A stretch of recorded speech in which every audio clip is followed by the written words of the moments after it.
Good morning from London. I'm Anna Edwards alongside Guy Johnson and Kriti Gupta. We're an hour away from the opening trade. Here's what you need to know. Nokia posts a beat. Roche raises its earnings per share outlook. Renault seeks stability, but Volvo Cars warns of tariff impacts on a big day for European earnings. We will get to the next ones, Lloyds and Unilever, shortly. Tesla's profit tumbles and SAP's cloud revenue misses. We'll talk to the CFO of Europe's largest tech firm, as well as the Dassault Systems CEO. Plus, oil prices jump as the US sanctions Russia's Rosneft and Lukoil. Indian refiners say they will stop using Russian crude, as it will now be all but impossible for flows to continue. Anna, let's get a quick check on these markets. It's that story that's the real highlight of the price action that you are seeing this morning. Brent crude just shy of $65 a barrel. 24 hours ago, that number was just over 60. So already a massive move, trading it higher by almost 4%. Compare that to the risk-on picture you're seeing across the board. Not that much happening when it looks at the futures picture. Even gold spot higher by 0.4%, but really still not pairing some of the losses we saw earlier in the week. The countdown to the opening trade starts right now.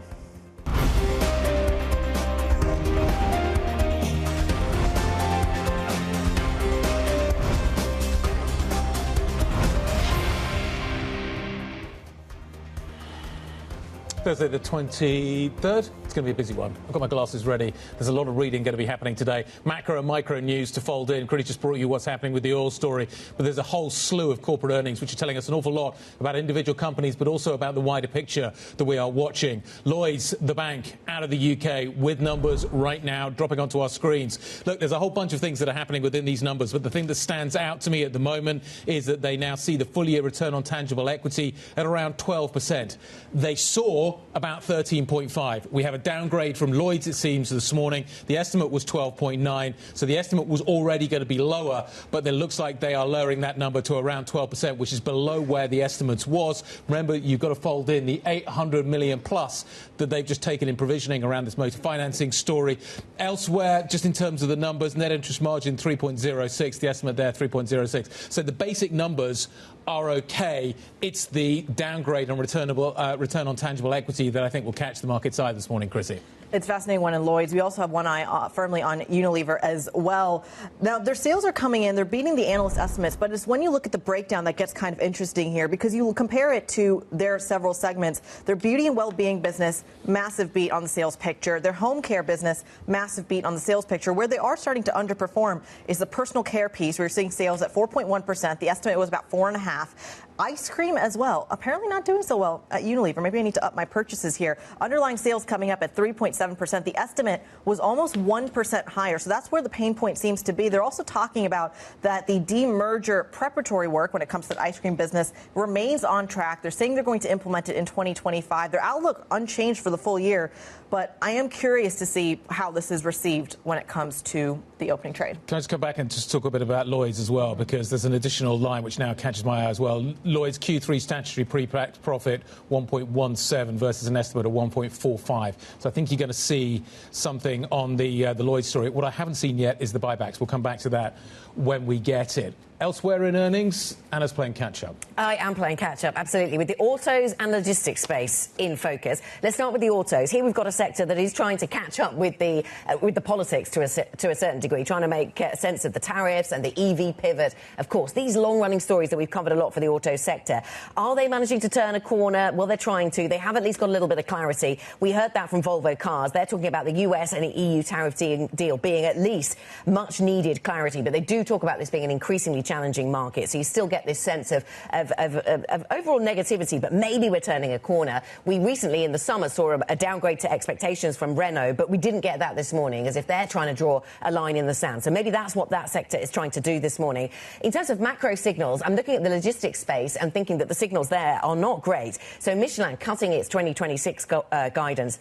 And within that, they're talking about a slowdown in the US road freight side of their business, which doesn't sound positive from a macro signal for the US. That fits with what the truck makers have been saying as well. Right, absolutely. And then you go to Kuehne + Nagel, which is a Swiss logistics business. Yep. And there you often get some interesting warning signs about the global economy. They've cut their guidance and they talk about ongoing uncertainty because of trade wars. And in a couple of these areas, you've seen demand pulled forward, of course, but now they're living with the distortions that the trade wars have left. Well, it's fascinating. I don't think we start an earnings season off very often by saying the car sector is doing okay when it comes to these earnings sectors. So the fact that you started off with Volvo and Renault actually pointing or painting a decent picture instead of starting off with, oh, look, they're struggling again, I think is pretty telling. No new profit warnings, if that's where the bar is. I mean, let's be real, the bar is low when it comes to that sector. Thales is another one that we have our eye on in terms of macro themes when it comes to the defense sector. Massive beat there. They're saying a lot of those government orders are really starting to kick in.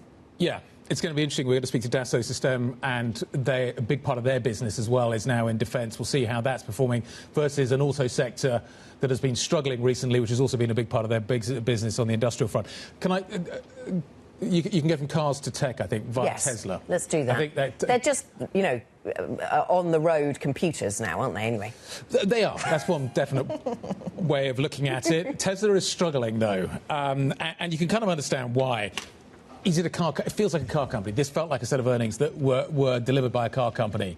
Elon Musk tried to, on the call, I think, which is usually filled with hope and visions and dreams and lots of nice things, struggle to, A, justify his pay packet, and B, the fact that it's going to be really tough to get robots to market, but kind of stick with us. But that's not how the market read it. Tesla was down after hours on the back of this. It's a company that I think is struggling with a sense of direction, struggling to keep Musk's attention as well when he's got so many other things going on, struggling maybe to deliver the pay packet that he deserves, that is the size of a small Scandinavian country's GDP.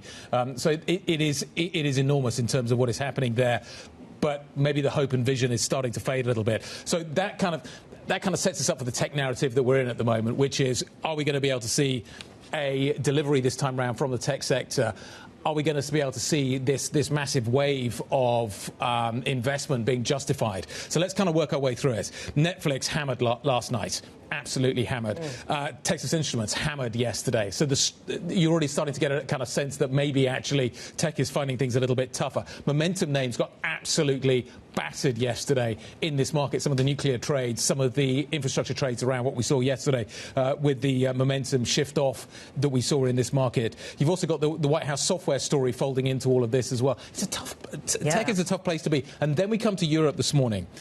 SAP, we're going to talk to the SAP CFO very, very shortly, Cloudmisk, talking about the fact that the macro headwinds are tough right now, which I think is really interesting. I think you're getting a differentiation between the AI trade and what is happening with the rest of the economy, and I think SAP really exemplifies that. ST Micro already also out this morning. There's a miss there. It's going to be interesting to see how tech opens this morning, but the earlier indications are that I think it's going to be a really tough place. And I think I'm really interested to see how ASML trades this morning, which is kind of the AI trade in some ways, but also the chip trades, but also versus the more kind of software-y stocks, which you've got the White House story, and you've also got a kind of SAP guidance on cloud revenue and the kind of the broader economy being weak. Yes, and those two things come together, as you've said, in Dassault Systems as well, and we're seeing suggestions that one could really drop at the open. Yeah. And is that the earnings story, or is it very much this threat of action by the White House in terms of exports of what they call critical software that's not really defined, but would Dassault Systems fit in with that? Would SAP perhaps, but Dassault Systems maybe? Is it going to be tightly defined or is it going to be broadly defined? Because if it's broadly defined, wow, that's a huge impact on the global economy. There's a defense theme, of course, radiating through all of these earnings and through the macro sphere, which brings us nicely to a story that we need to keep an eye on in terms of the macro front, because you're looking at your kind of macro, or I am looking at my macro launch pad here, and the biggest move I'm seeing this morning is in oil. It is a almost 4% move when you look at Brent crude, just shy of $65 a barrel. 24 hours ago, that was a number that was around 60 and dropping slowly. This is all coming on three major factors.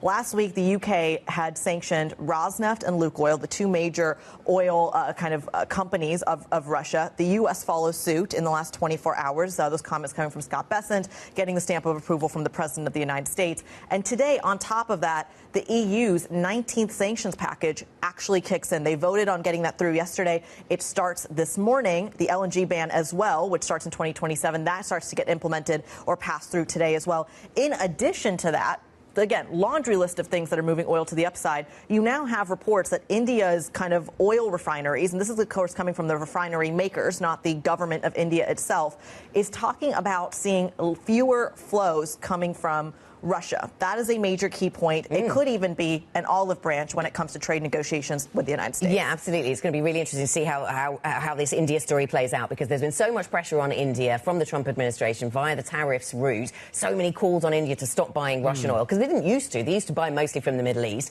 Then Russian oil suddenly was not sanctioned, but it was available more cheaply on the international market. So they started buying that. And now it seems, because of this sanction from the United States on Lukoil and on Rosneft, it seems that India will not be able to buy it anymore. And that refining of that Russian oil is expected to fall to zero, we're hearing from the refiners, which could be a big shift in the flows of oil globally, and puts a lot of emphasis on the role that conversation plays between Xi and Trump when they meet next week. Where do we think oil's going to be this time next week, higher or lower? Because, yes, all this stuff is dramatic, but there's a massive oil glut out there at the moment. We're not short of oil. Like the world, we're talking about breaking 60 at the moment, or we were a couple of days back. You get these kind of momentary blips in the oil price, but basically there is a lot of the stuff knocking around at the moment. And you do wonder, therefore, whether or not any of this kind of geopolitical risk actually has a meaningful impact when it comes to the fundamental risk. And the fundamental risk is that we have too much oil. Well, we'll have to see whether when the folks out of the Middle East weigh in on this, or give an indication of what the next OPEC meeting actually looks like. $65 a barrel doesn't get a lot of people nervous, but if you see the direction of travel move closer to 70, I imagine we'll see some commentary. Maybe.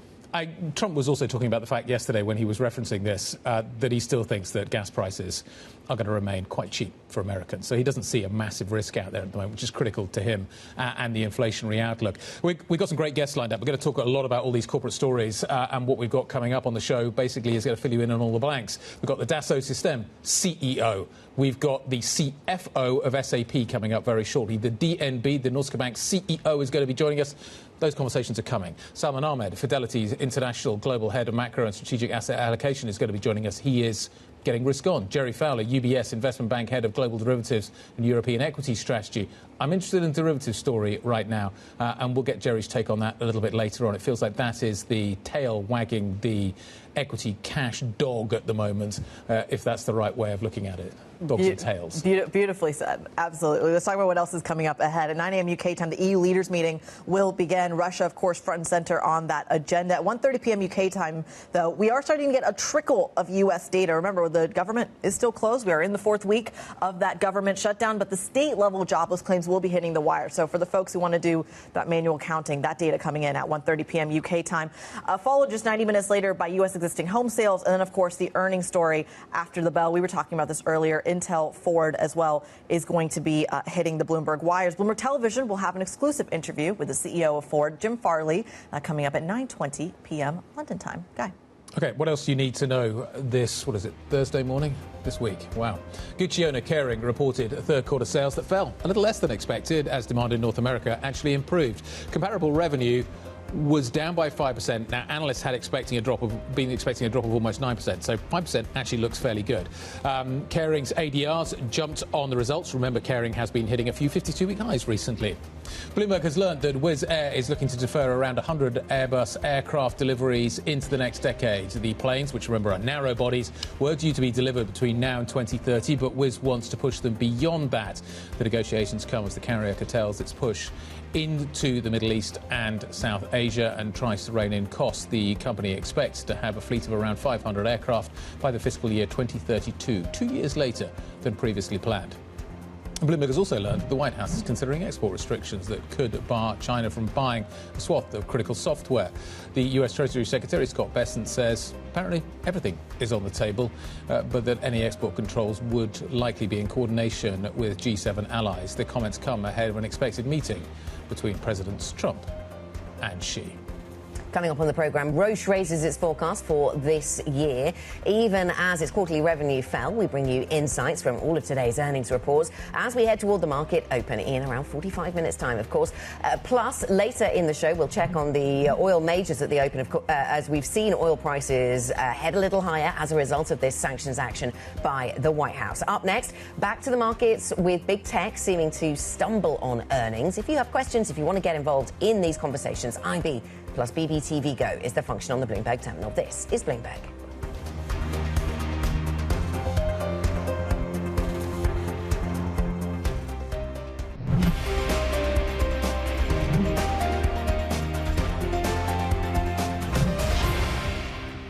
I think the Fed should be putting a little bit more weight on the fact that the stock market's been very strong, bond yields have fallen, the dollar has weakened, credit spreads are narrow, all those things are supporting economic activity, and put a little bit less weight on the level of the federal funds rate.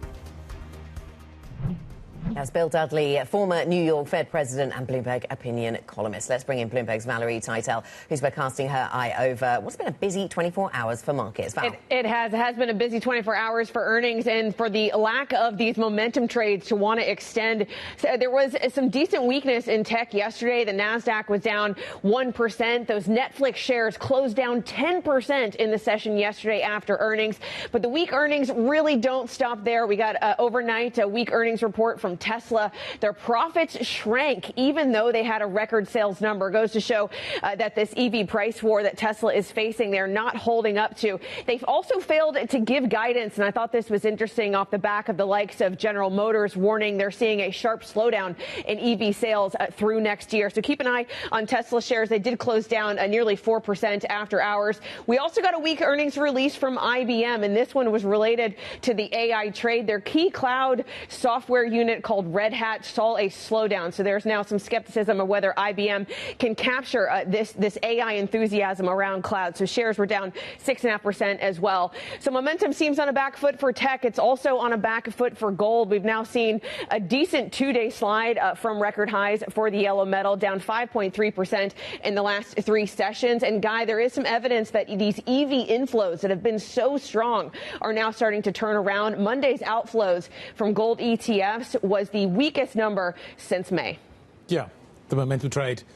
And is that a warning signal for other momentum trades? Valerie, thank you very much indeed. Let's try and answer that question. Salman Ahmed, Global Head of Macro and Strategic Asset Allocation at Fidelity International, joining us around the table. Good morning. Good morning. Good morning. Is there a warning in gold for the momentum trade more broadly? I think the last 2 months of gold flows have been very interesting in the sense like ETFs really picked up pace. Gold has been going up for a while now. It was mostly driven by central bank activity, which remains relentless, and there are good reasons behind that. So that is the correlation in the flows which we are picking up, and that's why we are, we are risk on. We've been playing that risk on view for some time now. And that's where I think we are hedging the risk on view at the moment. Does that make you want to hedge the risk on view? I think it's the flows and the behavioral side which worries us, that the rallies have happened very, very aggressively, and positionings are, visibly overstretched. But the underlying fundamentals remain that you think the Fed's going to cut. Just hearing from Dudley, maybe a warning on that, but you think the Fed's going to cut, and that's going to drive risk-on narratives into next year quite convincingly. I think we're going to get the October cut. Now, the question would be that consumption growth remains very strong. Labor market has been weakening. So how that gets reconciled in December? Even if there's a pause and consumption growth is the one which is the reason why the Fed is pausing, I don't think that is a problem. The problem happens if you have a broader reassessment of the AI story, which is the ROI, adoption rates. And that also then becomes a macro risk because consumption in the U.S. Since 2022 has mostly been driven by the top income percentiles, which are benefiting from this wealth shock. So that virtuous cycle. Shock. Wow. Positive. A positive wealth shock, yeah. Must be nice. Talk to us about the other warnings that we've gotten throughout the year. There were massive warnings around the tariff conversation that back-to-school shopping in August would be when the lower-end consumer in particular felt hit. You heard Mattel coming out with some really scary numbers around their toy manufacturing and the effect that consumption story is having. It feels like that timeline about the tariff hits has now moved to the holidays. Is that priced into this market? So I think the tariff risks, as we know, are on the back burner for now. There are, of course, there's a macro calibration we have to do now that tariffs are settling at around 16% effective rate. But then there's our IEEPA ruling, which is due early November. That can create a lot of chaos if it is struck down. So you may see the administration rebuilding that tariff wall through Section 232 or Section 301. That may pick up other sectors or a more sectoral approach. So there are some uncertainties there. But overall, the pass-through has been more benign, and I think that will take time to come up. So I'm less concerned about, in the assessment of risk, about what happens to the intensity of the tariff shock. I'm more concerned about the flows and the positioning and the same narrative which has been, driving this consensus view across the board. Well, the initial reallocation that we saw in basically the second quarter of this year had a lot to do with the dollar, the FX story. Yeah. Is the dollar done moving in either direction? Are we going stable here for the greenback? So I think there is good reason why a range-bound action can happen. You have the Fed cut in October, but December can still be open. Positioning, I was at the IMF World Bank meetings last week. Everybody I spoke to is short dollar. So that also worries me from a technical perspective. Yeah. But the fundamental reason why dollar is probably in a multi-year downward cycle are becoming more clearer and clearer. This tariff war, trade war is not going anywhere. We will have big questions about the Fed independence next year, especially May onwards. So I think all those stories are still in play, but I take your point in the sense that you can see some range-bound action till a trend re-emerges. We've talked about concerns over gold and the AI theme, Sam, and opportunities and concerns over both of those. Credit markets is something we also talk about quite a lot, in particular private credits, worries around lending standards in that sector in particular. I noticed, though, in the listed credit space, your preference is for high yield over IG. So within that listed space, it's not as if you're kind of heading towards the perceived safety of the investment grade names. You're willing to take a little bit of risk there. What's the thinking? So it's more to avoid the long end of the curve, of the bond market curve, i.e. the government bond market curve, because the long end is very vulnerable. You can get these concerns about the Fed independence, fiscal deficits. I was hearing again in D.C. that, from some of the Republican operators that the government may do another fiscal if there is a clear sign of a labor market slowdown.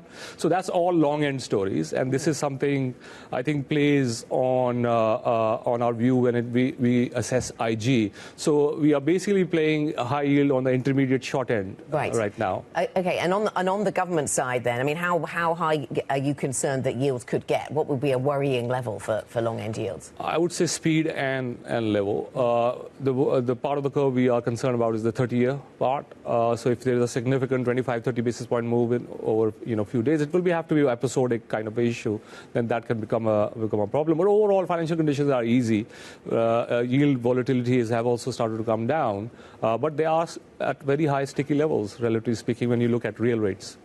I just want to come back to a point you made earlier around the dollar. You said that the reasons for a multi-year downward cycle are becoming more and more clear, but you also said that consumption in the United States has remained relatively resilient. How do you square those two? Those feel like contrarian results. So dollar obviously plays the role of a reserve currency, and there are multiple dimensions of that reserve currency. So it's of course the official reserves, you have the store of value, then you have the role it plays in FX, and then of course a barometer of the cyclical strength of US itself. So the two dimensions which we are concerned about, we think are under pressure and will remain under pressure, is the official reserve diversification, which continues for various reasons, and then the store of value. So those dimensions we think will continue to get eroded, and the diversification plays by investors outside of the U.S. will continue going forward. So that's where you see the dollar story coming through. All right, Salman Ahmed, Global Head of Macro Strategic Asset Allocation over at Fidelity International, joining us around the table. Coming up, we're going to dive into the heart of the European tech story with two of the largest companies on the continent. Stick with us. This is Bloomberg.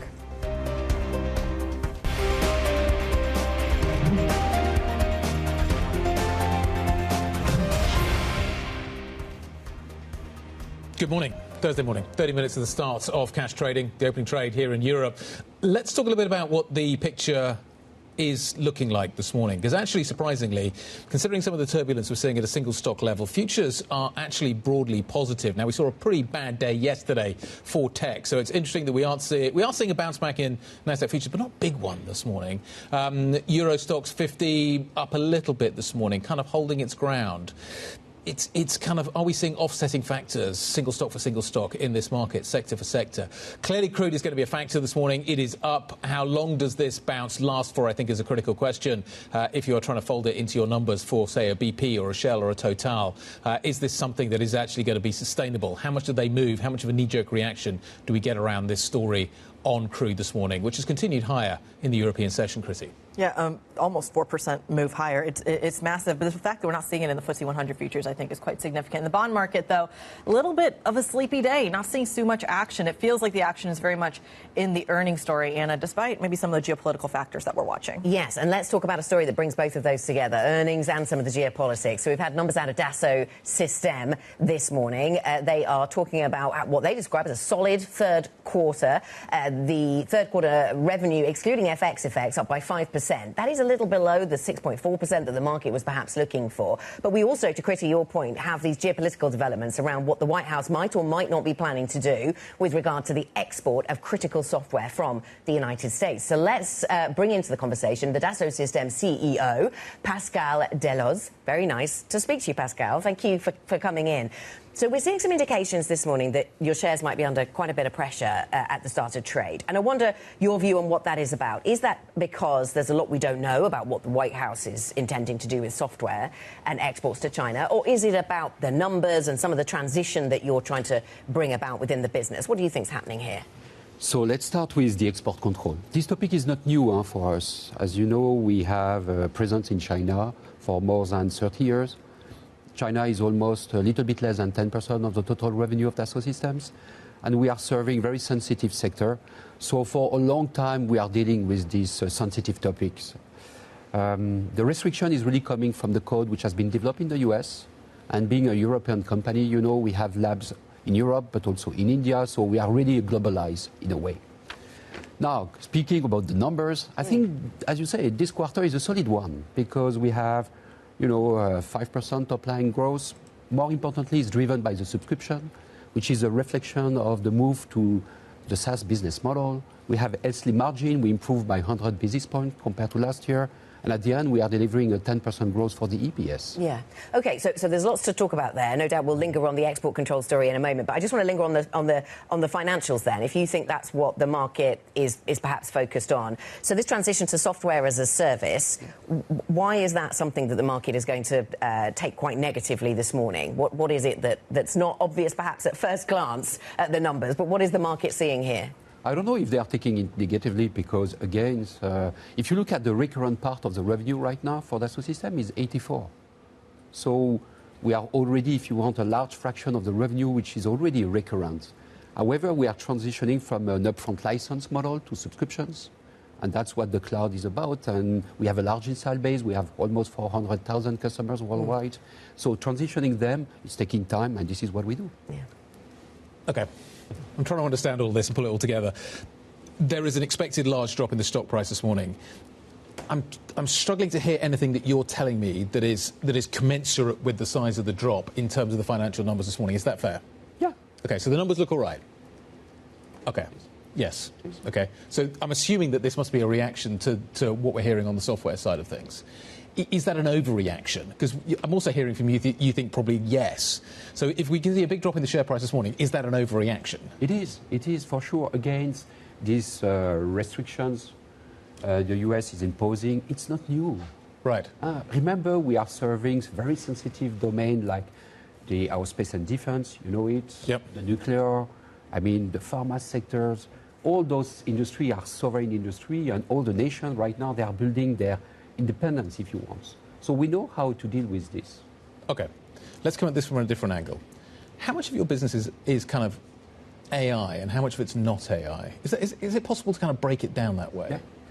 So AI, we just announced our AI new category of software early this year. Yep. Right? So we are coming on the market with different solutions. One is basically, we call it the virtual companions. It's the agent in order to equip the engineers. We have what we call generative experience, which is a way to automatize. Yeah. And also we do something very interesting. We build automatically the virtual twin using AI. So we build the virtual twin of the car, we build the virtual twin of the drug, we build the virtual twin of the manufacturing plant automatically. Now we have a roadmap, and the roadmap is calling for $500 million revenue in the next 4 years coming from AI. Just to put that in context, how does that fit with the rest of the business? Like how fast is that bit going to grow? Kind of just put that number in context. It's growing much faster for sure, as you could imagine, because there is a lot of demands. Yeah. But AI for us is what? Maybe I should start with this. AI is a way to virtualize the knowledge and the know-how. And if you look at all the companies we are serving, they have a lot of knowledge being stuck in documents, in people's minds, in sometimes business processes, and AI is a way to extract this and make it accessible to all of us. That's what AI is about.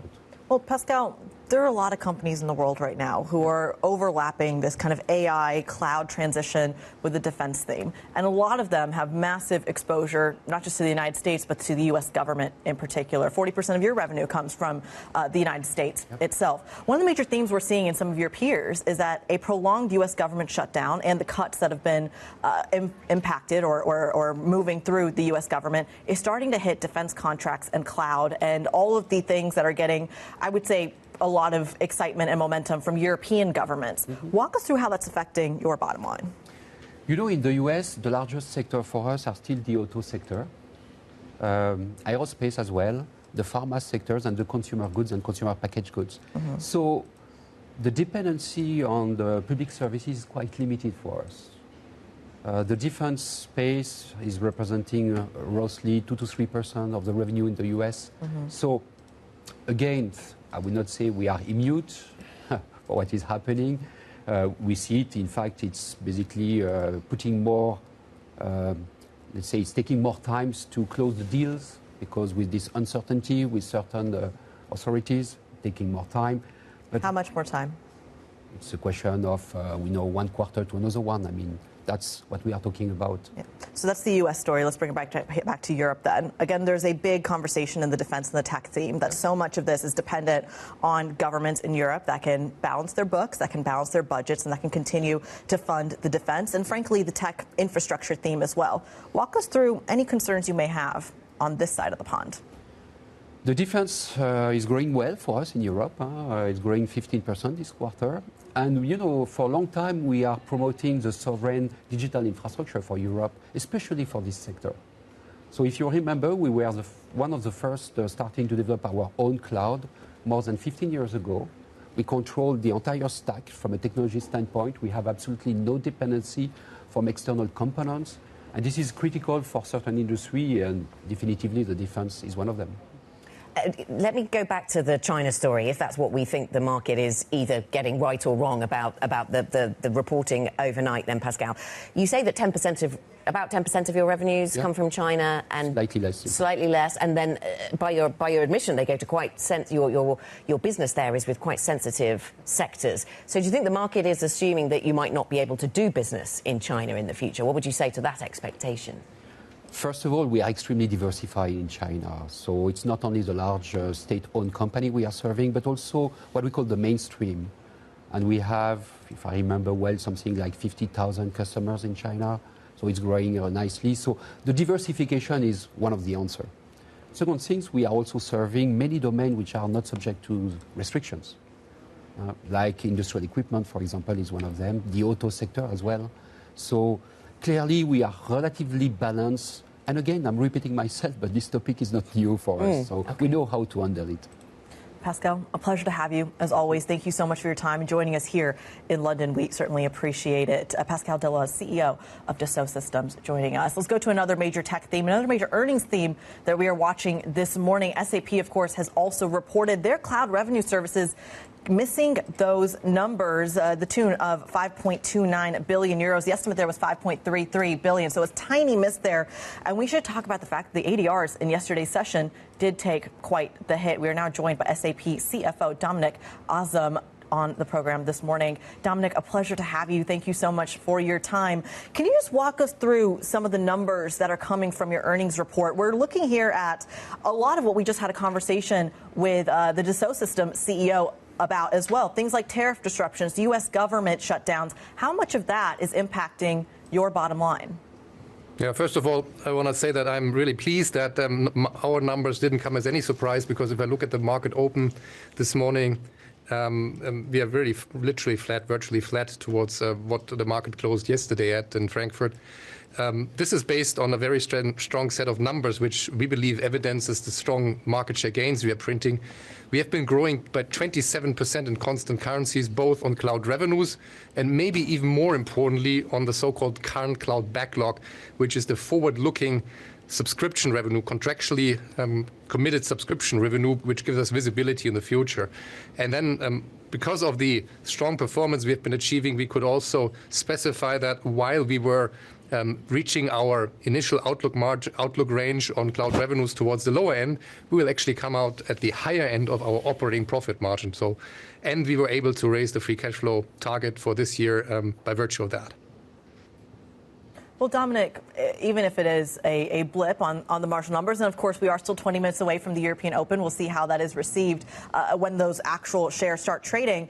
Just talk to us a little bit about whether or not you have visibility into the next few quarters. I want to say in your last quarter, you talked about, the SAP management talked about warning about dollar weakness, a global trade war. How much visibility do you have in not only next quarter, but the next 4 quarters?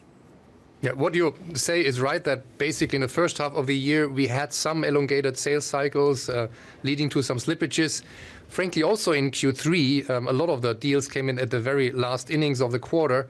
And now there are what I would call some green shoots, like on the government side, you might have seen that we have been entering into a framework agreement with the US Department of War amounting to 1 billion euros and US dollars, and this has been started to be called off in the meanwhile in terms of order entry. So this is giving us some incremental help and growth terms for next year. And if you put it all together, what I described before and what we've also been seeing more recently on the pipeline, we are still confident that we can deliver to that acceleration of total revenue growth in constant currency terms for the firm in both 26 and 27. Dominic, good morning. It's Guy. What is the difference currently between AI enterprise spending and non-AI enterprise spending? Well, I would say in some way, most of the enterprise spending in our sector is linked to the theme of AI. I think we can all agree that the key ingredient for strong AI in enterprises is relevant and reliable data. Now, where do you find that relevant and reliable data? Of course, in applications, in particular the enterprise resource planning application.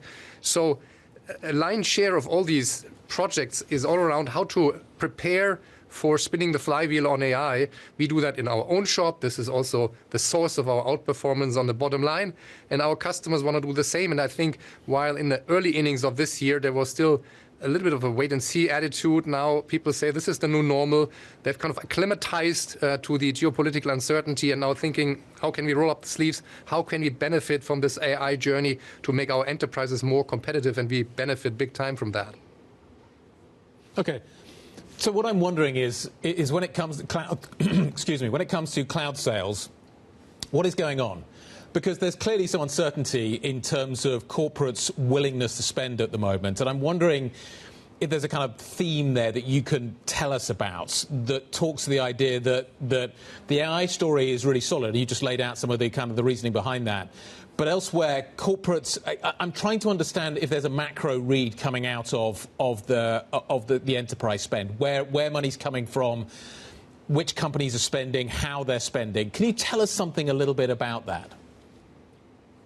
I do believe that any enterprise will carefully look at how to prioritize spend.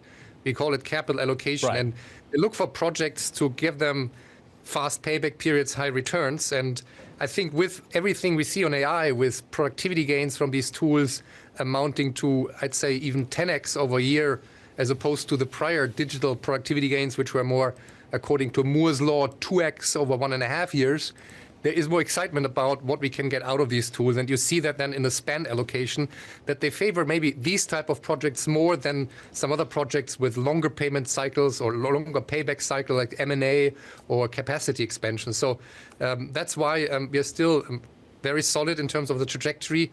We have unabated demand here, and we are only anticipating that this will continue. I mean, half of the deals we have printed on cloud in this Q3 were again already including some monetization of AI.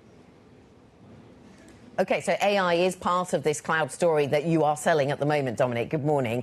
So that is interesting. And clearly you're telling a positive story about how AI and SAP work in the same direction and you can use the technology. Are you at all concerned that for your business, for enterprise software more generally, perhaps, that there is a risk that it becomes a sort of invisible plumbing layer. You already mentioned that it provides the data for AI. Other tech businesses might try to jump on top of what you provide, allow you provide the data and the plumbing, but they do the analysis, they do the interface. Is that a risk? Yeah. And don't forget that we at SAP have a huge head start on enabling customers to also leverage these insights on top of the application. So there is the application layer that generates the relevant and reliable data. There is a data layer. You might have seen that we have recently launched BDC, Business Data Cloud, and we have now partners like Databricks and Google BigQuery joining us. And I think all these companies want to talk to us because they want to connect us to these systems. And then on top of that, we are investing heavily on that AI layer, and we're really trying to spin that integrated flywheel. We are not kind of confined to any of these three layers, but we are playing them as a whole in terms of a virtuous circle. And I think that's what sets us apart in, by the way, 25 industry verticals where we have experience on what problems do we actually need to solve. That's the kind of relevancy of these applications. So we don't need to have any inferiority complex, I think, whatsoever with regards to our ability to ultimately monetize that virtuous circle. No inferiority complex. That's okay, Dominic. That's nice. Let me ask you about some of the geopolitical challenges at the moment. We've been covering news overnight that the White House is considering, and this might just be posturing ahead of meetings with China, but considering imposing some kind of export ban on software, critical software, this is, exported to China. So my question to you is in two parts. How much business do you do with Chinese customers that you think might fall into a bracket of critical software as defined by the White House? And also what kind of jurisdiction the US would have over a business like SAP? Basically, is this a risk to SAP? Yeah. I mean, first of all, I would say China, given that, frankly, we have still a relatively low penetration there, is more of an upside for SAP than a risk. Of course, we have to look into the export controls around that, but we don't see that as handcuffs for us, given the setup we have. We are a global company. We develop our products globally. We're headquartered in Germany. So from that perspective, it doesn't sound to be a risk for me because there is a big country where we are underpenetrated for the time being, and there's more upside than downside from that perspective in our eyes.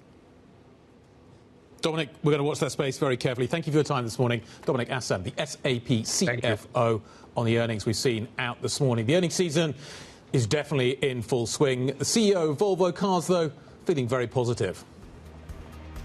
I'm quite confident about the future of our company. With our result of 7.4, I think hopefully that is still a sign of a turnaround of the company. Coming up, we're going to break down all the stocks that you need to be watching into the European Open. That's next. This is Bloomberg.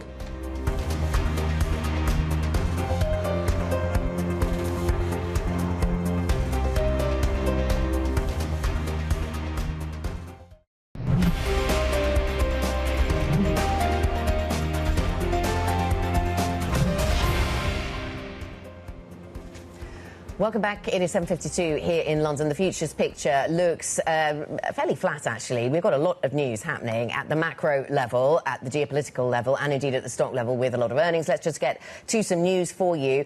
China's He Lifeng is to visit Malaysia October 24th to 27th, and this is for talks with the United States, for talks with Scott Bessent, we understand, and any confirmation of talks between China and the US happening before the big talks get underway between the two presidents is perhaps going to be taken as a positive.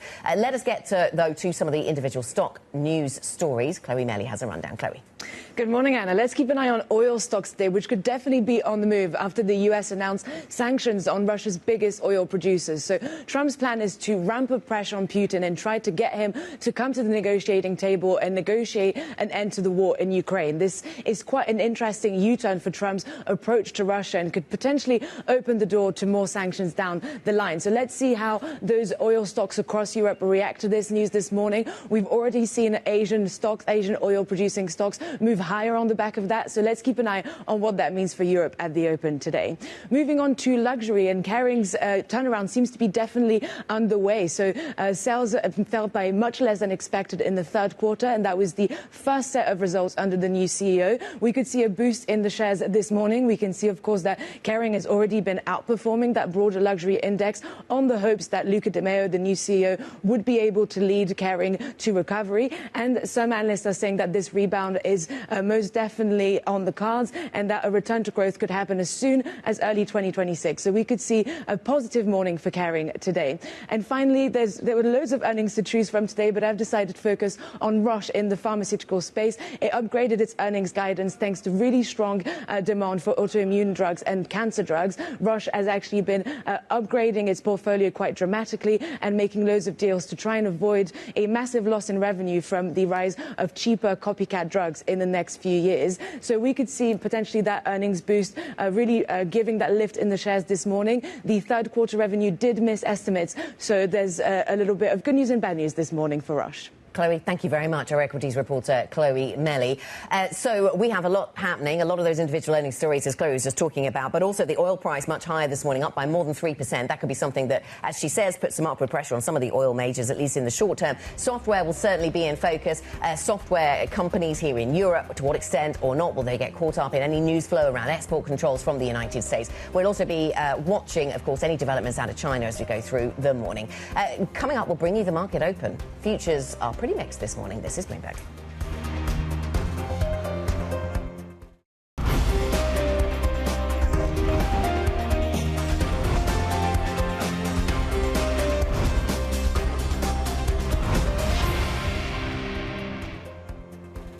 Thursday morning, good morning. Let's talk dips, and then we'll talk whether or not there's going to be some buying. This is the dip yesterday in the S&P, down by around 0.5%. There was a lot of things happening after hours, which need to be folded into the narrative. But let's just kind of talk about yesterday. Most sectors in the S&P yesterday were negative. Energy was the standout to the upside. It was interesting that Shell was the outperformer points-wise on the FTSE 100. So just think about that in the context of what you're going to see in just a moment. But this was the dip yesterday. An awful lot of tech earnings got folded in, and you've still got to fold in things like Tesla after hours into this narrative as well. But we were down 0.5% yesterday on the S&P. Kriti, does it feel like that dip's going to be bought this morning? I don't know, maybe in pieces, maybe in tiny marginal pieces, because we are seeing green on the screen. I think it is fair to say Eurostoxx 50 futures are higher by 0.2%, but we are watching a lot of sectors that should be moving the FTSE 100 by more, and Anna only higher by 0.1%. It gets even further because there are plenty of German and French stocks that reported earnings.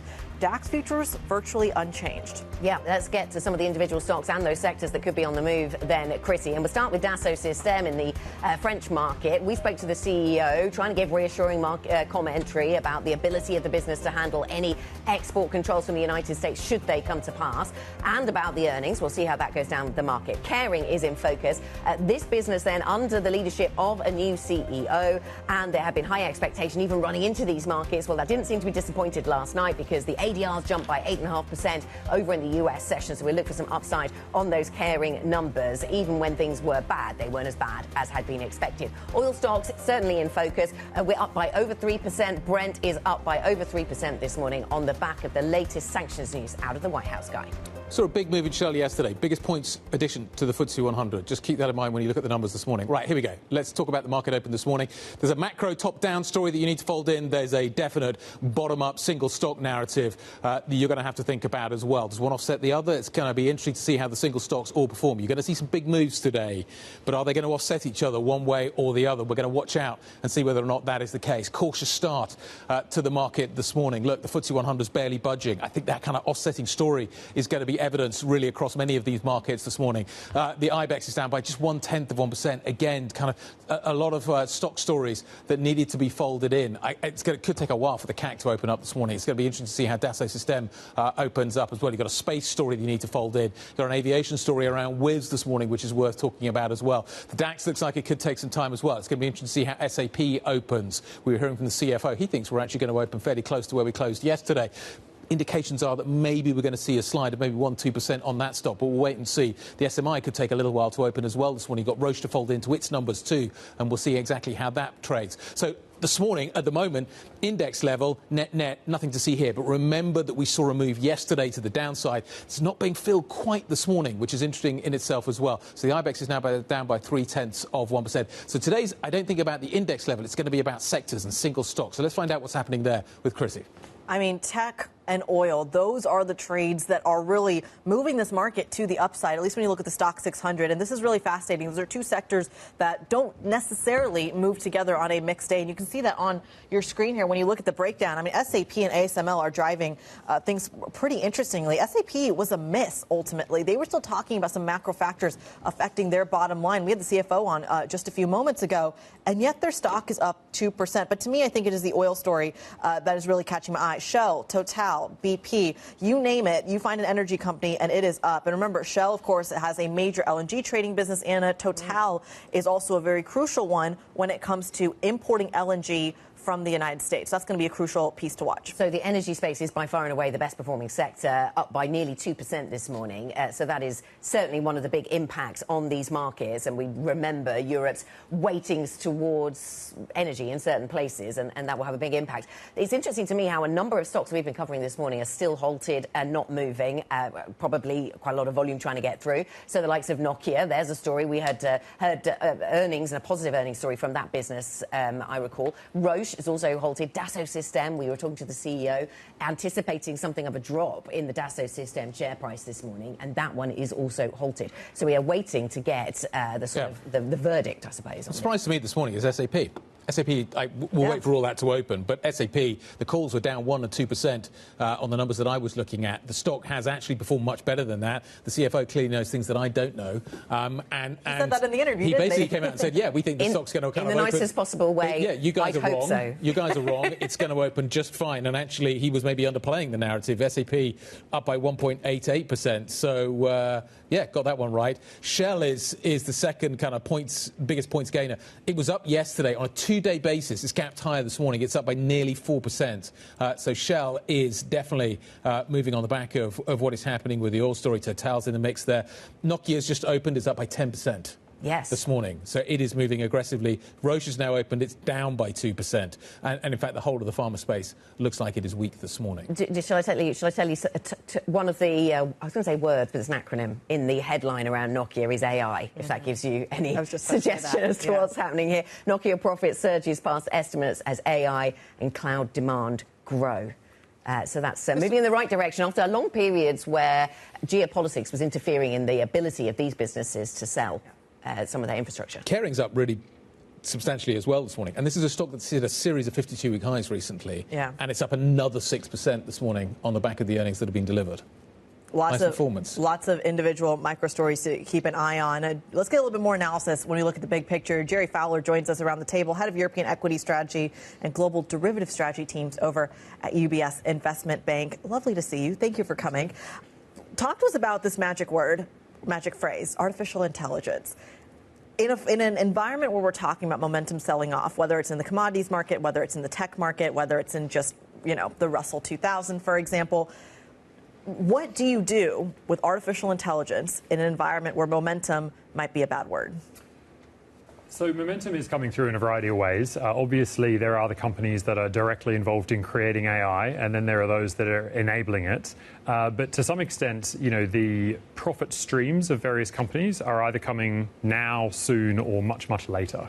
And so a lot of the momentum we've seen is in the quite frothy stuff where the AI association is really quite back-end loaded. Things like nuclear, things like quantum. I mean, these ETFs have tripled their share count this year, showing that there is a lot of retail flow into those types of entities. Those are the sorts of things that are coming under a lot of pressure and a huge amount of volatility at the moment as retail swings from being very crowded, using a lot of margin leverage, a lot of call option buying, that sometimes just gets squeezed out. The underlying profit streams of these companies still look very good. I think the questions people have around AI is there going to be a return on investment anytime soon from all of the data center build-out? What's really interesting is at the moment, it does seem like the revenues of Meta and Microsoft, for example, are going up as fast as their CapEx estimates are going up. Yeah. But I think what's really interesting is to remember that CapEx does not come through the income statement directly. It's balance sheet, and then it's amortized over, let's say, 5 years onto the income statement. Yeah. So we've only had 2 years of really significant AI-related CapEx. and therefore only 2/5 of that capex coming through the income statement. So even if capex doesn't grow any further and just stays at these fairly high levels, for the next 3 years, the amortization and depreciation figure coming through in the income statement is going up. So we need to see constant revenue upgrades over the next 3 years to justify to keep the earnings growth stable. Yeah. So I think it's entirely likely at some point we have a downgrade cycle on earnings, just because that is unlikely to happen. Yeah. But it'll be like 2021. It's an adjustment of cost to income that in the long run probably is fine. Well, Jerry, you're talking there about kind of the operating growth and the investment in the capex. Let's talk about margin pressure here, because I felt like in the second quarter, it was all about how much can companies absorb some of the pressure when it comes to tariff impact, et cetera. And it felt like margin compression wasn't punished in the way that it might have been historically. Yeah. We're seeing the opposite in some of the companies today. I'll give you an example. Volvo Cars has come out with massive operating profit beats. A turnaround story, it feels like, is underway for a company that has really focused in on restructuring and layoffs as well. The stock is up some 27%, given it is a smaller stock compared to its peers. Just today, up 27%. You can see it in our 25% now. You can see it on our screen. In this environment, are we putting a renewed focus on margin compression on operating profit? So we absolutely are more broadly. I can't speak so much to Volvo. I'm not sure of that specific company. But what I would say about the tariff situation is that for European companies broadly, Q2 earnings that we got in August were very much dominated by the currency effect, and we're definitely seeing companies this quarter report less of a currency effect because we've had less of a currency move. Now, we know that the third quarter was always going to be a much more tariff-dominated quarter because we had tariffs in effect the whole quarter, and we got the clarity on what the tariff was likely to be in the long term as well during the quarter. But actually what's interesting is even though there has been some commentary, I think Nestle was one of them that said that tariffs were under pressure, tariffs were causing their margin to be under pressure. But offsetting that, and part of the reason that actually ended up, was that they were able to say, our forward guidance embeds what we think the tariff impact will be. So it reduced that uncertainty about what tariffs were going to do to earnings. So it's quite interesting that even though there is still an earnings impact for some of these companies, and Volvo, for example, looks like one that maybe is able to do a lot of self-help to manage through that through cost cutting or managing whatever, however they're doing that. But at least with the tariff certainty, there is a little less risk premium that you need to price into some of these tariff and currency sensitive companies. And many of them have derated substantially. So that's part of the reason luxury is doing quite well as well. We've had concerns about demand, but also concerns about currency and tariff. But with a bit more certainty, you can look at the valuations of luxury and go, well, maybe the earnings are getting close to troughing, if not maybe recovering, and you can start buying them again. To the extent that it is possible to have certainty about tariffs in this current administration, then we have some, don't we? And yes, Volvo Cars does make that exact point about having a bit of certainty, and that seems to be something that is they are trying to manage through. Another big theme of this morning is, we're watching, over the last 24 hours, we've been watching headlines around European tech businesses maybe being exposed to US export controls around critical software into China. Now, all of this might or might not be posturing ahead of meetings that are taking place next week, Joe. But is this a risk for European businesses that they basically get caught up in new fronts between China and the United States? I'm sure it is a risk, although I think what we're learning, and to some extent what Eduardo Carmignac actually put a full-page open letter in the FT saying the other day, is that when one entity like China essentially controls rare earths and the other entity in the US controls high-end semiconductors and software, you will end up with an agreement. It's sort of an inevitability. So I think a lot of this is just sort of trying to get to that point, which creates some friction and uncertainty along the way. But that's not the biggest issue. It's the transformation of the global economy around, AI and potential productivity, the energy requirements for that, the new infrastructure and defense regimes, all of these sorts of underlying themes that are going to be around for 5 years, kind of, I think, surpass at the moment some of those trade tensions that have become much more noise than signal. What's the options market telling you at the moment? So there's two different sides to that, I guess. From a positioning perspective, actually, that's telling us to continue buying equities, because positioning does not seem stretched when we look at futures positioning or mutual fund positioning. They're kind of neutral, and basically that would say that there's still room for the market to rally. We don't think that retail are fully extended in their use of cash or margin, but certainly from the derivatives perspective, one of the drags on our positive signal for equities is the call to put ratio, or put to call ratio. There is a lot of call buying going on at the moment. Heavy skew to buying the upside in markets. markets. Now, actually, I think in many cases that's valid, because what we're seeing is a lot of single stock volatility that doesn't necessarily get translated into index volatility, because we've had this highly dispersive environment. Some stocks up, some stocks down. Yep. In the US, that's because AI has been the only thing performing and things related to it. In Europe, it's because you've got domestic economy versus exporters. But what we're seeing is the weak parts of both the US and Europe starting to look a bit better and catch a little bit more momentum and catch some flows. So actually now more stocks are rising together, creating a bit more correlation. Index volatility goes up, and that actually makes buying those upside call options pretty valuable. And considering the risks that we see out there, you know, buying upside call options. Is there a signal that comes out of that? If you were to, so given where valuations are, particularly in the US, you would say that stocks rising with volatility also rising, and call options being such a dominant part of the market, that's pretty unusual. It does look a lot like my memories of 98, 99, which is when you get rising markets with rising enthusiasm through call buying, volatility rising at the same time. It's quite bubblish type behavior. But you don't know kind of where in that process we are. Correct. And so you start looking at things like, you know, broader positioning metrics, as I mentioned. When you look at money market fund assets and cash in bank accounts in the US, it still only represents 17% of market cap when the low was 12. So it tells you there's either too much cash, which you can't destroy, it's just giving it to somebody else, or the market cap isn't high enough to get to a really vulnerable point where the cash has less value. But at the moment, you know, margin leverage is higher, but it's not really higher than it was in 2021 during the meme stock mania on an inflation and market cap adjusted basis. So it doesn't remotely look like we are at extremes. Even the broad market valuations, if you squint, you could justify based on, you know, potential growth expectations from productivity. Only certain parts of the market do you see really frothy behavior, where the profitless tech companies just absolutely fly higher, and they're the ones who are experiencing like 10% daily moves at the moment. Quantum, nuclear, these sorts of things. Yeah, exactly. Yeah, and they got whacked yesterday pretty hard. Yeah. Great to see you, Joe. Nice to see you. Thanks. Joe Fowler, Head of European Equity Strategy and Global Derivative Strategy, joining us from the UBS Investment Bank. We have just been looking at pictures of Volodymyr Zelensky, the Ukrainian president. I'm going to show you the live pictures coming out of Brussels, where he is currently making a number of different comments standing next to Costa. It's as far as possible. We all want it. US sanctions on Russia are very important. He welcomes the adoption of EU-Russia sanctions as well that we've heard this morning, not willing to give territorial concessions. Okay. We'll continue to monitor what is coming out of Brussels. There has been a move this morning on LNG. We'll bring you more details of that a little bit later on in the programme. Let's show you what is happening with the Core 6 this morning.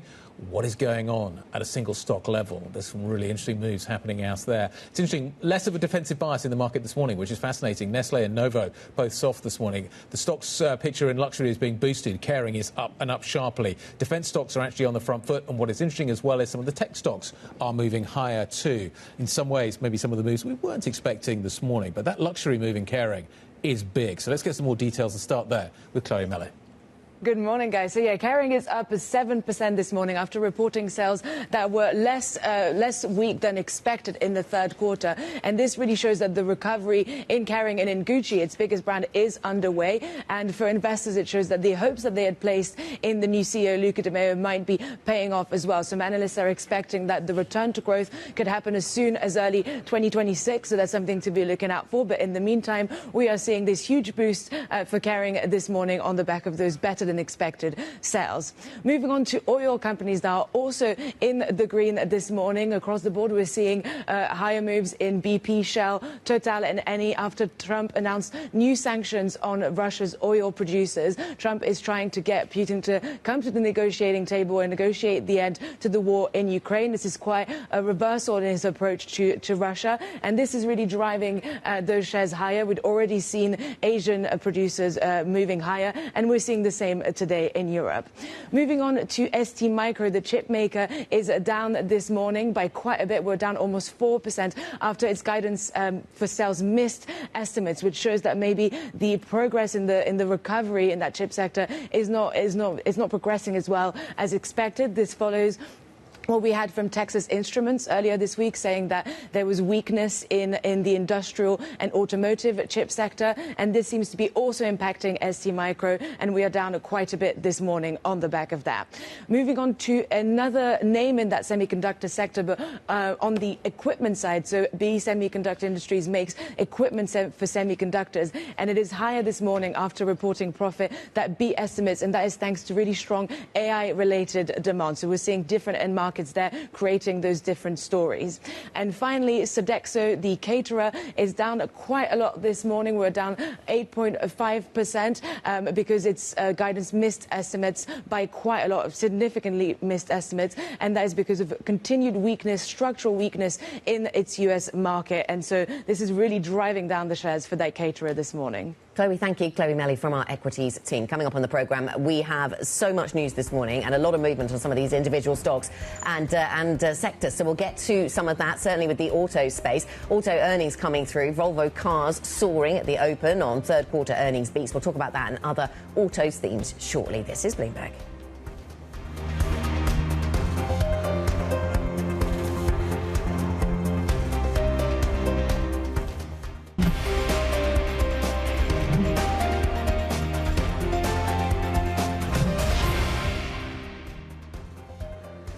Welcome back. You're watching the opening trade.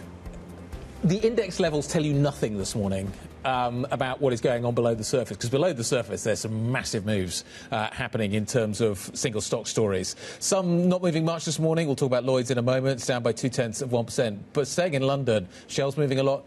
LSEG, London Stock Exchange Group, moving massively this morning on the back of its numbers. So you're getting some really big punchy moves at an index, at a single stock level, that are largely, by the looks of things, kind of being offset at an index level, which is kind of what Jerry was saying. But he's actually expecting maybe more dispersion to start going forward from here. Let's talk about the banking story. Lloyds Banking Group out this morning, raising its net interest income to £13.6 billion this year. That's despite earnings for the third quarter falling.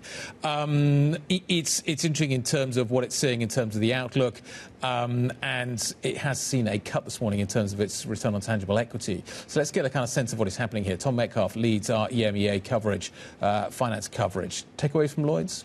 Yeah, so slightly messy because you have that big motor finance provision moving through. So that's why the ROTE fell slightly. But if you exclude that, it's actually kind of, broadly speaking, what... So 14%, wasn't it? Yeah, so I think you've got to exclude that because I think most people view that provision as, well, it is a one-off. And, in fact, there's some analysts out there going, you know, we're hopeful the FCA might kind of ease sort of its requirements on that. So you might even see that provision being sort of too conservative, which would be obviously good news if they could write it back. Yeah. But, yeah, broadly speaking, underlying Lloyd's very strong. It's, NII was up slightly, and basically, you know, under Charlie Nunn, it's just kind of churning out these very reliable sets of results, albeit with these kind of idiosyncratic, moments like motor finance. You're like, I wish they hadn't done that.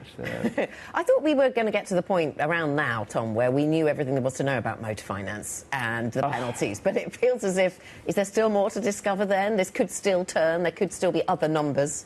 Well, it's definitely going to be more numbers. So one thing I'm looking out for is what Santander UK, another big player in this space, will do. They haven't changed their provision yet, but I think, like most people, they'll probably have to up it for now. And then, I'm afraid you're not going to get away that easy from motor finance, because the big thing is now the banks are disputing what the FCA is doing. There's what's called a consultation period, and it's just whether there is any change. Can they persuade the FCA, of the rights of their argument, and thus hopefully reduce their costs a bit? All right, Bloomberg Tom Metcalf walking us through some of the financials, ending very nicely on the motor finance story. Takes us very smoothly to the automaking sector. Volvo Cars soaring this morning after third quarter profit unexpectedly beat estimates. The automaker benefiting from the impact of its $1.9 billion cost savings program. I mean, just look at those shares go. Almost 27% of an intraday move. Craig Trudell, our global autos editor, is all over it. It is not often that we talk about autos and we do it in a positive light. Good news. Yeah. Can you just explain the logic here? Yeah, I think it's a pretty clean one, honestly. A case where Hakan Samuelsson, when he left this company years ago, it was doing quite well. He was replaced by someone without a whole lot of automotive experience, someone who had BlackBerry and Dyson on his resume. There was a sort of move to bring in somebody who would shake things up. There was a really aggressive move to electric vehicles, and also, the sort of buzzword of the industry is software-defined vehicles. That has not panned out well on either front. The company has had to sort of turn back from its all EV ambitions. Some of its recent models have had real glitchy software issues. Samuelson has come in and cut a lot of costs and sort of undone a lot of what his predecessor was doing. And this is the first really sort of substantial, tangible indication that what he's doing already is working quite quickly. So there's that incredible performance by Volvo Car in terms of the share price. Then there's Renault. I mean, it's not dropping on the back of a profit warning, though, and that for the auto sector is maybe a positive because we saw one not that long ago from Renault, didn't we? So what do you make of the third quarter numbers out of the French car maker under new management? Yeah, the shares have been not doing so well this year, and I guess looking at these numbers, I mean, they're a little bit limited. They're just really top line and unit sales. They're kind of ho-hum, not really anything to get too excited or too, concerned about. But in terms of, sort of the broader picture for this company, if you're an investor, you've got to be really concerned about sort of the way things are trending with the Chinese manufacturers in Europe. There was some moves last year to protect manufacturers locally, and those measures have not done a whole lot to slow the momentum of Chinese manufacturers. Did you listen to the Tesla call last night? I did. Look at that smile. Like, what on earth was going on? I mean, I think it was. It was, definitely interesting. I mean, Musk turning it into, rather than a discussion of earnings, a discussion of the merits of his pay package. Sure. The reason for his desire to have, roughly $1 trillion worth of stock. So that he can build in his words, a robot army. But he wants to be in control of the robot army. Stay in control of it. He's worried that, if he builds it and someone else is in control of it, maybe he goes crazy. Bad. Yes. Which he referenced. Yes. Yeah. So this is it. And, very little discussion of, is this company going to be able to sell many cars in the fourth quarter and into the first half of next year with much less, government support for that? $7,500 tax credits in the U.S. are gone. And this is a company that still is struggling in Europe, is struggling to keep up with those Chinese manufacturers we were talking about earlier. Normally you kind of a call like this and it would be like, oh, it's amazing, it's going to be fantastic. People are now, it feels, reading the analyst numbers, it felt like people treated it like a car company last night. I think so. And part of it is because you hear a lot of talk about these Optimus humanoid robots, but when are they actually going to be in production? Yeah. Musk himself doesn't speak with a whole lot of conviction about the ability to scale this quickly and is speaking pretty clear-eyed about how difficult a task that's going to be. Yeah, and are they going to be an army? I think is the other question that we all need to ask ourselves. Craig, thank you very much indeed. Bloomberg's Craig Trudell on what we've seen in the auto sector. It's been a busy morning in that space. Coming up, we're going to talk about what is happening in the Scandinavian banking sector. Norway's largest bank, DNB, is going to be joining us after third quarter numbers. Kjerstin Braathen is going to be up next. This is Bloomberg.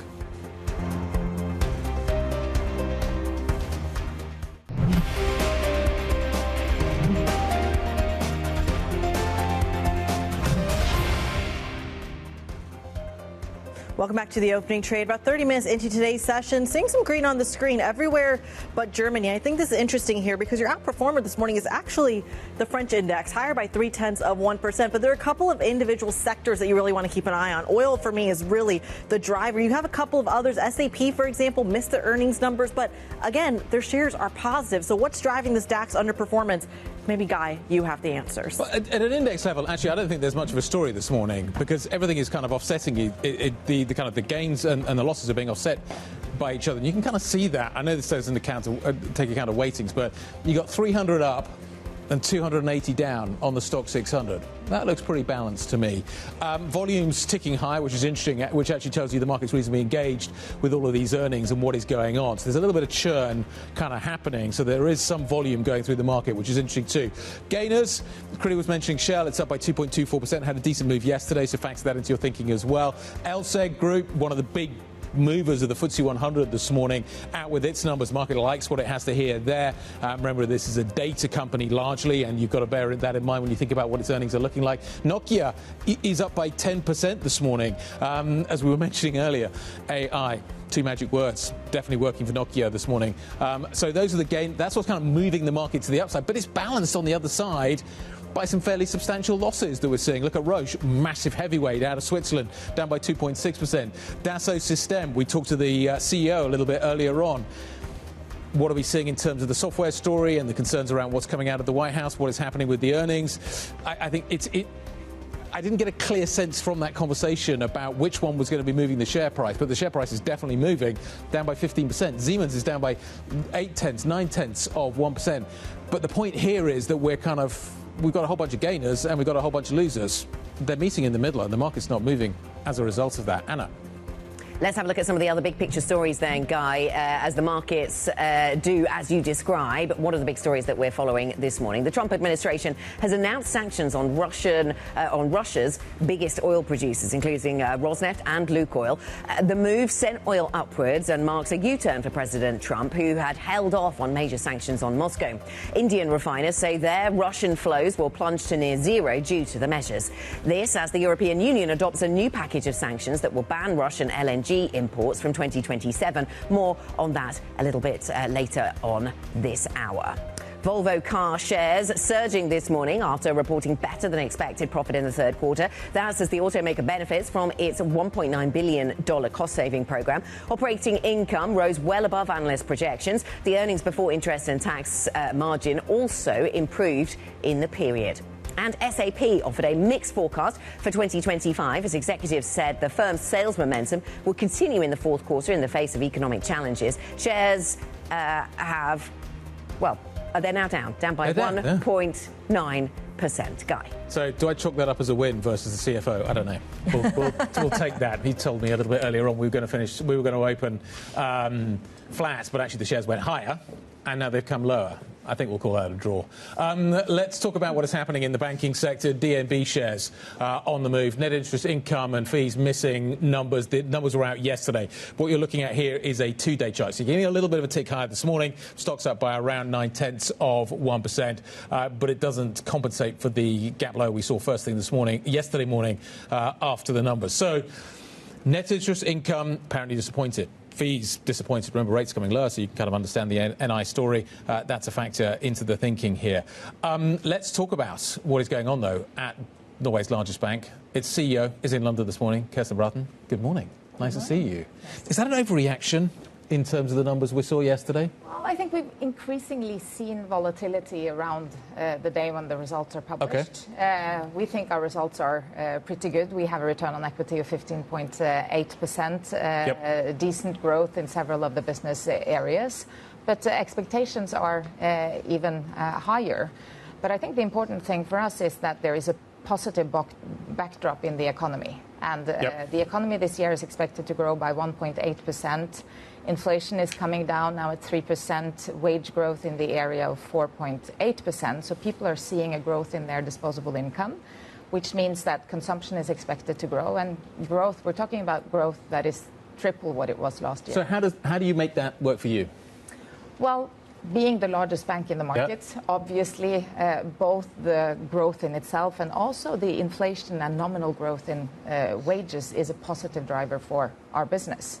So that helps with what? Deposits? It helps with loan growth. I was about to say, that was the next question. Okay, so tell me about loan growth.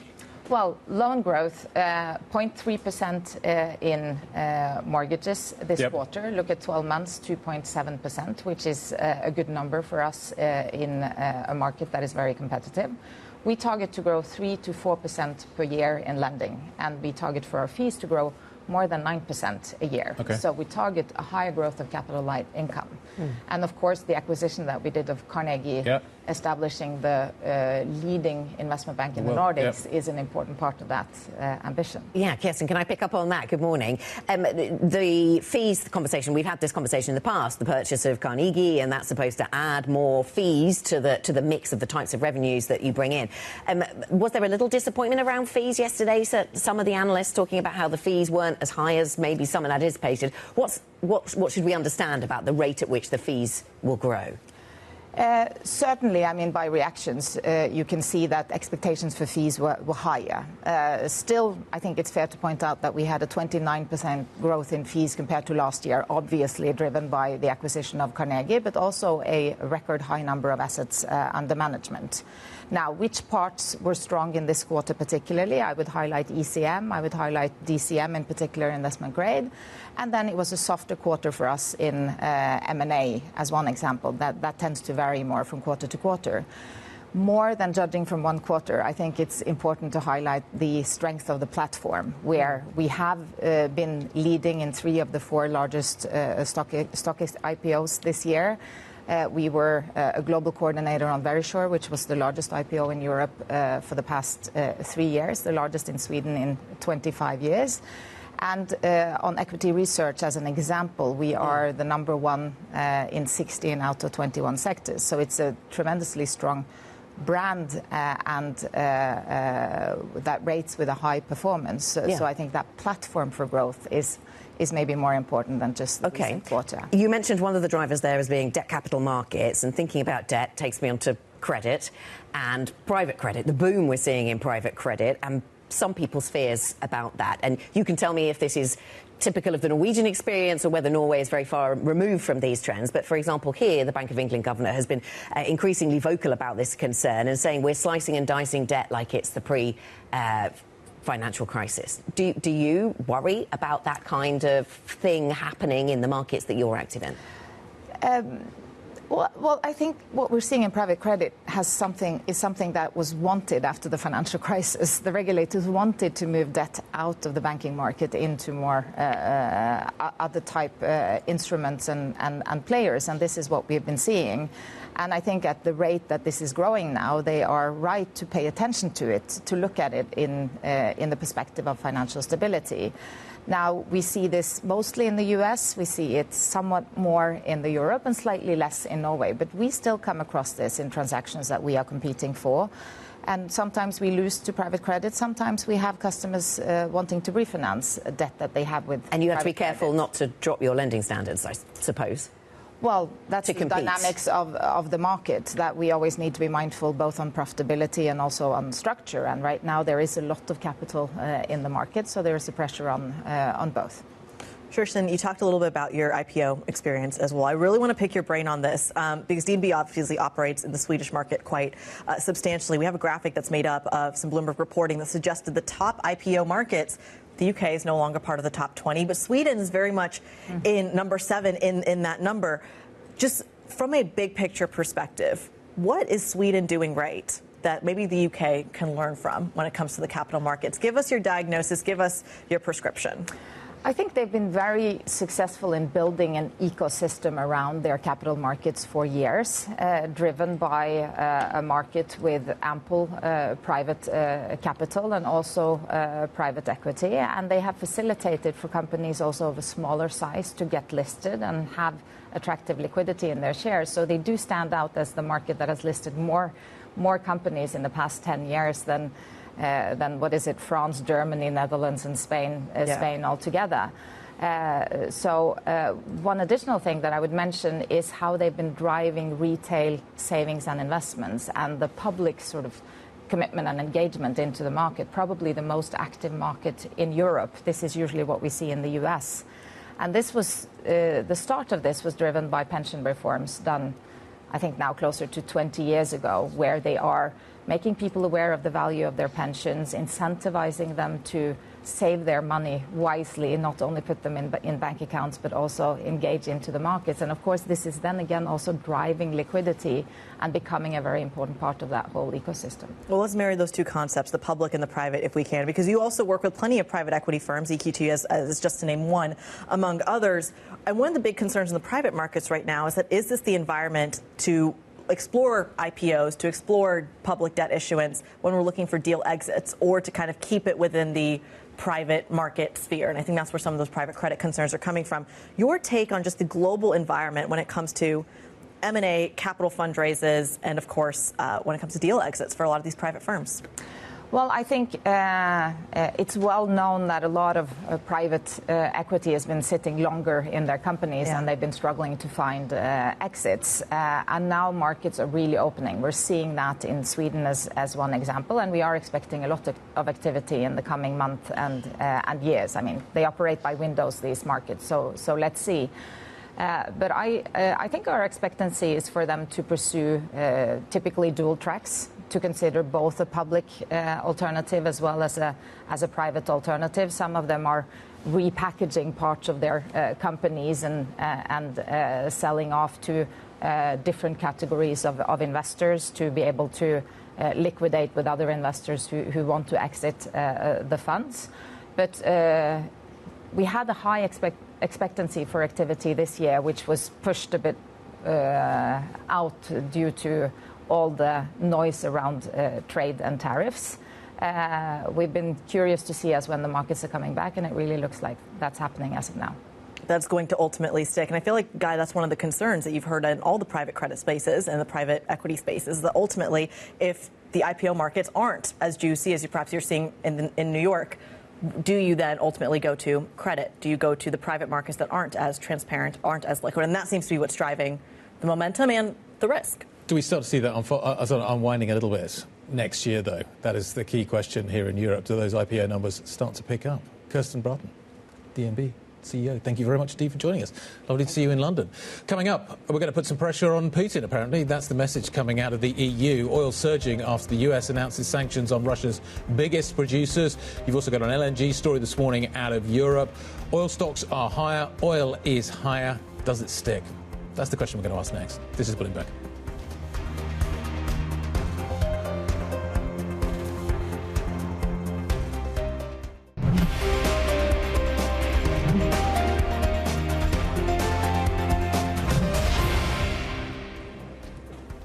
Welcome back to the opening trade. We're 46 minutes into an incredibly busy session for earnings news. We have had plenty of it, and that leaves these overall indexes pretty unmoved.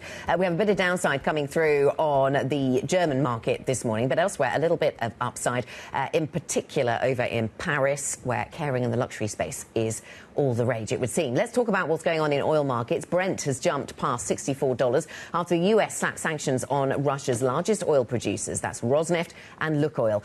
And as a result of the restrictions, major Indian refiners see flows dropping to almost zero. For more, we're joined now by Bloomberg's Stephen Carroll, who's tracking this story from Brussels, because this has a huge impact on and is being done, I suppose, to some degree in conjunction with what's happening in Europe. Stephen, good morning to you. So another change of heart on Russia then from President Donald Trump. Let's start there.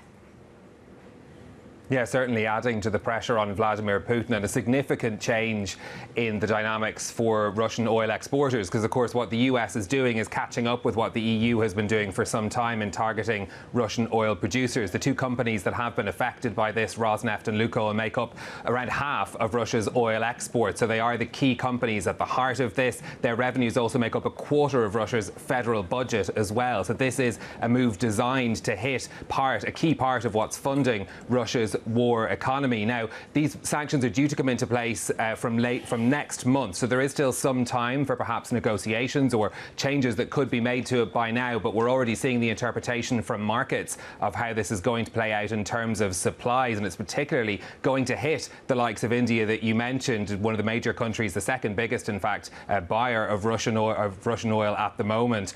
So a really big move from the United States. Now, Donald Trump has said there's still time to talk about this. The sanctions could be lifted down the line if there's progress towards peace, because, of course, the reasoning behind this is to try and get Vladimir Putin to a negotiating table in a way that Donald Trump feels that progress can be made.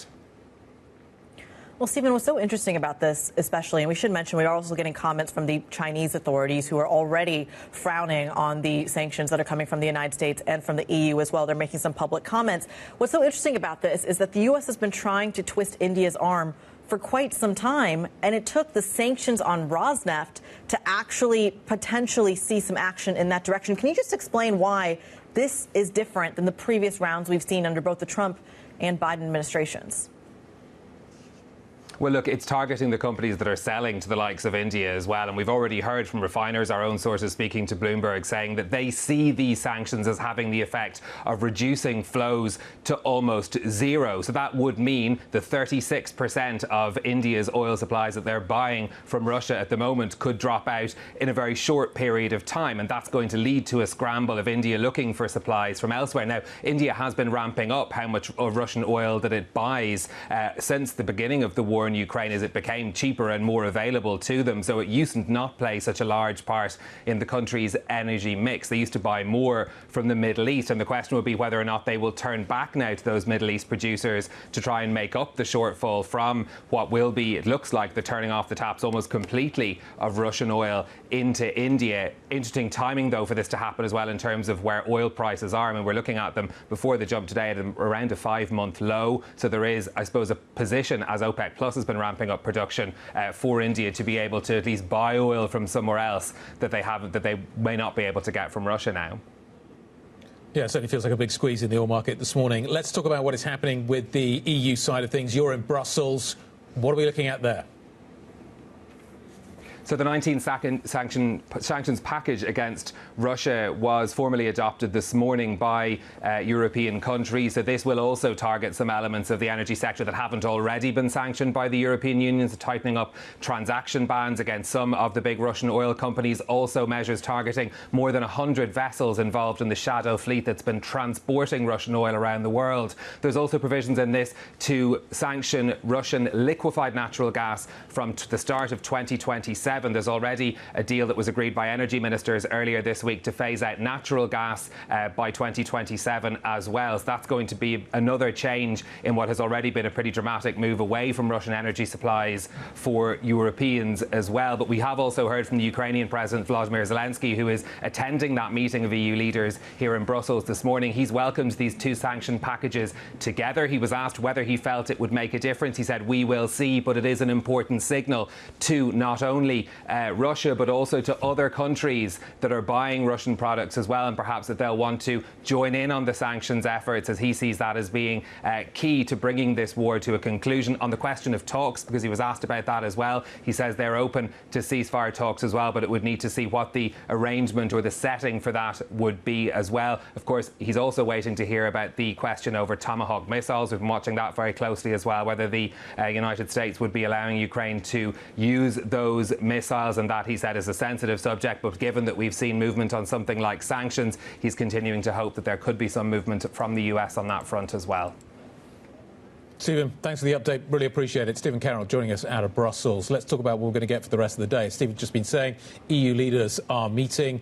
We've got that to focus on. We've also got US state-level jobless claims. Now, they're going to be out at 1:30 p.m. This is a perfect job for the AI, isn't it? Just kind of crunch it all together. I'm sure people have got some fantastic models to do all that and give us actually a fairly accurate look at what is happening there. US existing home sales will be out at around 3 p.m. After the bell, Intel, Ford are out with numbers. I think we've got a Jim Farley interview coming up a little bit later on here on Bloomberg Television. OK, let's talk about some of the tech stories that are in focus today. Europe's most valuable software company, SAP, reported third-quarter cloud revenue that missed estimates. But SAP CFO Dominik Asam, we spoke to him earlier on in the programme, he says the company has strong demand for AI. We have unabated demand here, and we are only anticipating that this will continue. I mean, half of the deals we have printed on cloud in this Q3 were, again, already including some monetization of AI.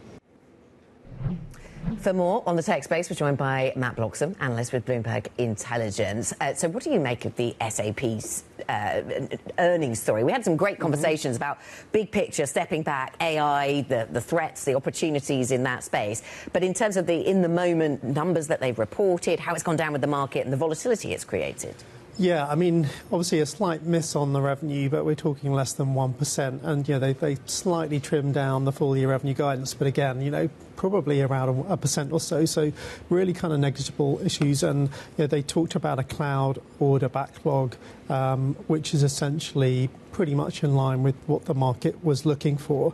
And so I think, the kind of slightly negative reaction to on the share price, partly reflects fickle markets, but also this issue that there's a huge amount of optimism and froth, if you like, around the AI story, and what people are looking for is beats to the upside, particularly on kind of future order books. And they've got a strong order pipeline, but it's not surprising on the upside. So I think that's why you're seeing a little bit of that kind of. I like the way you said they don't need to have an inferiority complex about AI. That was one of the nice lines from him this morning. Why is STM down by over 3%? It's kind of a similar story. They kind of had a very kind of mixed set of results, and kind of some question marks about the outlook for them too. I guess they're a bit more directly exposed to everything that's going on around tariffs, around kind of China restrictions, but also the kind of iPhone and Tesla outlook. Two very big customers for theirs. We've heard stories that Apple are trimming the iPhone Air shipments. Obviously, Tesla has had great shipments as people kind of make use of the outgoing EV credits in the US. But obviously, there's a lot of question marks around the Tesla outlook. So I think, again, it probably comes down to a similar thing about the kind of order outlook and perhaps on the margin looking a bit weaker than people were expecting. All right. Matthew Bloxham over at Bloomberg Intelligence walking us through some of the tech stories this morning. We thank you so much. Anna, there are plenty of earnings conversations this morning. What do you have your eye on? Yeah, I'm watching luxury because, somebody has to. Up by 8% on the Kering share price over in Paris.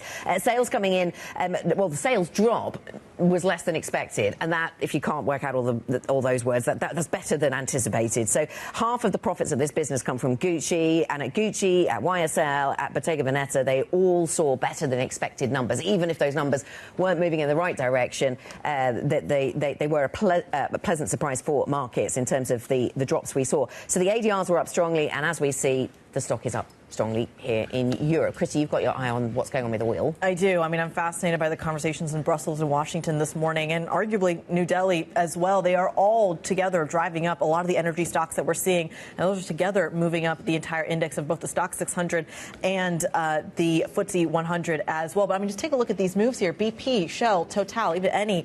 You go down in market cap, even Repsol, for example, they are all higher this morning. The question here is this a temporary move, Guy, or do we see a more sustained move higher now that the United States has officially sanctioned Rosneft and Lukoil? The market was short going into this, though, and that's what I think is interesting. So this feels kind of squeezy in the oil price. So is this something that sticks? Is this something that we're going to see in terms of the share price sustainability on some of these stories? Shell was up yesterday on the back of this as well. I don't know, market positioning. I think we were moving towards a position where we could go sub 60. That's not happening, so maybe a little squeeze in the market this morning. Just want to quickly focus on Airbus. Airbus, Leonardo and Thales are doing a space joint venture. All three stocks are sharply high. Oh, no, they're not sharply high. They're up this morning. The weighting that they're having in terms of the Stock 600 is quite significant, and they are moving up on the back of that story. It's going to be headquartered in Toulouse, which I think is interesting. The Berlin Global Dialogue is underway today. We've got some great conversations coming out of there. Francine is going to be there, and the Pulse will focus on that. That's next. This is Bloomberg.